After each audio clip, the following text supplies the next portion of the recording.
આમ આદમી પાર્ટી દ્વારા વિલાયત જિલ્લા પંચાયત બેઠક માટે ઉમેદવાર તરીકે નિમણૂક પામેલા દીપક પટેલે આજરોજ વાગરા મામલતદાર કચેરી ખાતે પોતાનું નામ નિર્દેશન ફોર્મ સફળતાપૂર્વક દાખલ કર્યું. આ પ્રસંગે પાર્ટીના આગેવાનો, કાર્યકરો તેમજ સમર્થકો મોટી સંખ્યામાં ઉપસ્થિત રહ્યા હતા અને ઉત્સાહભેર સમર્થન વ્યક્ત કર્યું હતું. દીપક પટેલે જણાવ્યું હતું કે તેઓ વિસ્તારના સર્વાંગી વિકાસ, સચ્ચાઈ અને ઈમાનદારી આધારિત રાજનીતિ માટે પ્રતિબદ્ધ છે અને જનતાના દરેક પ્રશ્નના ઉકેલ માટે સતત કાર્ય કરશે. તેમણે વધુમાં જણાવ્યું કે આ ઉમેદવારી મારા માટે માત્ર એક તક નથી, પરંતુ સમગ્ર વિસ્તારના લોકોના વિશ્વાસ અને આશીર્વાદની જવાબદારી છે. હું લોકોના વિશ્વાસ પર ખરો ઉતરવા માટે પૂરી નિષ્ઠા સાથે કામ કરીશ.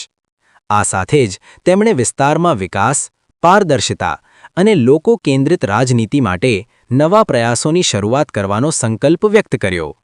આશા ન્યૂઝ ગુજરાતી રિપોર્ટ, સરફરાઝ સોલંકી, ભરૂચ.